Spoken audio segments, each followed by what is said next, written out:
Сәлеметсіңдер ме, құрметті оқушылар? Бүгінгі сабағымыздың тақырыбы бастауыш пен баяндауыштың арасына қойылатын сызықша. Өткен сабақта біз сендермен сөйлем мүшесі баяндауышпен таныстық. Бастауыштың ісін қимылын білдіретін сөйлем мүшесін баяндауыш деп атаймыз. Бүгінгі сабақта бастауыш пен баяндауыштың арасына қойылатын сызықшаның орнын білесіңдер. Мәтінді мұқият тыңдаңдар. Нұрсұлтаннан 6 шақырым жерде құлагерге ескерткіш орнатылған. Ескерткіш Нұрсұлтан Көкшетау тас жолының бойында тұр. Құлагердің мүсіні мыстан құйылған. Құлагер әйгілі ақан серінің тұлпары. Ақан 16-17 жасынан әнге, өлеңге, домбыраға әуес болады. Мәтіндегі әуес сөзінің мағынасын білейік. Әуес үйір, құмар, құштар, жақсы көретін, ұнататын деген мағынаны білдіреді. Мәтіндегі қарамен жазылған сөйлемдерді бірге оқиықшы. Құлагердің мүсіні мыстан құйылған. Құлагер әйгілі ақан серінің тұлпары. Бұл сөйлемдердегі сөйлем мүшесін табыңдаршы. Бірінші сөйлемде не істеген, құйылған, баяндауыш болады. Астын 2 сызықпен сызамыз. Несі құйылған? Мүсіні құйылған. Мүсіні бастауыш болады. Астын 1 сызықпен сызамыз. Ал екінші сөйлемдегі баяндауыш бізде, балалар, несі деген сұраққа жауап береді де, тұлпары деген сөз баяндауыш болады. Не? Құлагер бастауыш болады. Ал енді, балалар, құлагер мен ақан сері туралы бейнематериалға назар аударыңдар.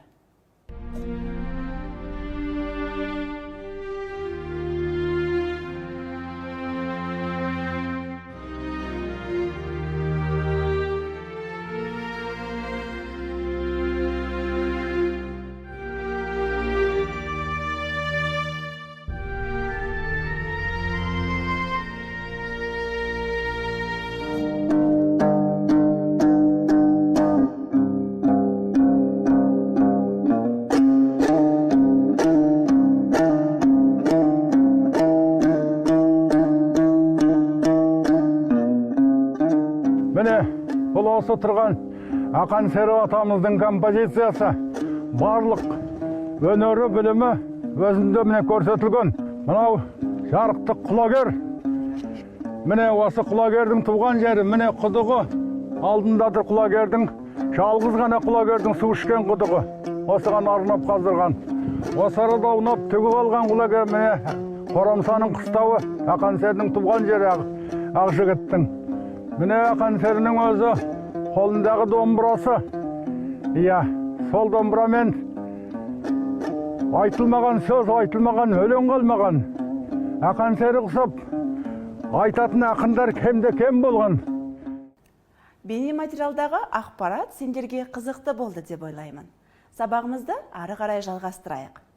Ол үшін кестедегі берілген сөйлемдерді өзара салыстырайықшы. Әділет оқыды, сәуле биледі, алма пісті. Әділет оқушы, сәуле биші, алма жеміс. Сөйлемдерді сөйлем мүшесіне талдайық. Не істеді? Оқыды. Кім оқыды? Әділет оқыды. Мұнда оқыды баяндауыш болады. Әділет бастауыш болады. Не істеді? Биледі. Баяндауыш болады да, астын 2 сызықпен сызамыз. Кім биледі? Сәуле биледі. Сәуле бастауыш болады. Астын 1 сызықпен сызамыз. Не істеді? Пісті. Баяндауыш болады. Не пісті? Алма пісті. Енді келесі кестедегі сөйлемдерді сөйлем мүшесіне талдаймыз. Кім? Оқушы. Оқушы сөзі баяндауыш болады. Астын 2 сызықпен сызамыз. Кім? Әділет. Әділет бастауыш болады. Астын 1 сызықпен сызамыз. Кім? Биші баяндауыш болады. кім, сәуле, бастауыш болады. Не, жеміс, баяндауыш болады, астын екі сызықпен сызамыз. Не, алма, бастауыш болады, астын бір сызықпен сызамыз. Бұл сөйлемдерден нені байқадыңдар? Қандай айырмашылығы бар? Дұрыс айтасыңдар балалар. Тыныс белгілерінен айырмашылығы бар. Екінші кестеде бізде сызықша қойылған. Бұл сызықша неге қойылған? Қалай ойлайсыңдар? Бастауышта, баяндауышта зат есімнен жасалса, бастауыштан кейін сызықша қойылады. Мысалы, әмір күйші, Алматы сәулетті қала. Мұндағы әмір бастауыш, күйші баяндауыш. Екеуі де зат есімнен жасалып тұр. Бастауыштан кейін сызықша қоямыз. Алматы сәулетті қала. Алматы бастауыш, қала баяндауыш болады. Екеуі де зат есімнен жасалғандықтан бастауыштан кейін сызықша қоямыз. Естеріңе сақтаңдар. Берілген мақалдарды оқып, қатесін табыңдаршы. Отан қуат, отбасы шуақ. Мұнда қандай қате кеткен? Дұрыс айтасыңдар. Тыныс белгісі сызықша қойылмаған. Отан қуат, отбасы шуақ.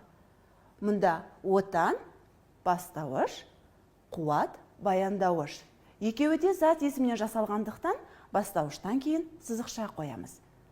Дәл сондай, отбасы бастауыш, шуақ баяндауыш. Мұнда да отбасы және шуақ сөздері зат есімнен жасалып тұр. Отбасы сөзінен кейін сызықша қоямыз. Келесі мақалда да сызықша қойылмаған. Мектеп, кеме, білім теңіз. Мектеп бастауыш, кеме баяндауыш. Екеуі зат есімнен жасалып тұр. Мектептен кейін сызықша қоямыз. Білім бастауыш, теңіз баяндауыш. Зат есімнен жасалып тұр. Білімнен кейін сызықша қоямыз. Мұнда бастауыш ас атасы, нан баяндауыш болады. Ас атасы және нан екеуі де зат есімнен жасалғандықтан бастауыштан кейін сызықша қоямыз. Балалар, сендер де қатені дұрыс тапқандарыңа сенемін. Ойлан тап. Қасқырдың қаруы, бүркіттің қаруы, жыланның қаруы, тырнағы, тісі, уы. Берілген сөздерді өз орнына қойып көріңдерші. Қасқырдың қаруы не болуы мүмкін? Қасқырдың қаруы тісі. Бүркіттің қаруы ше? Бүркіттің қаруы тырнағы. Жыланның қаруы уы. Сендер дұрыс таба алдыңдар ма? Мұндағы сызықша не үшін қойылған? Себебі бастауыш та, баяндауыш та зат есімнен құралған. Мұндағы бастауыш қаруы сөзі, баяндауыш тісі, тырнағы, уы. Зат есімнен жасалғандықтан бастауыштан кейін сызықша қоямыз. Бүгінгі сабақта нені үйрендіңдер? Бастауыш пен баяндауыштың арасына қойылатын сызықшаның орнын білдіңдер. Бүгінгі сабақ сендерге түсінікті болды деп ойлаймын. Сабағымыз аяқталды. Сау болыңдар.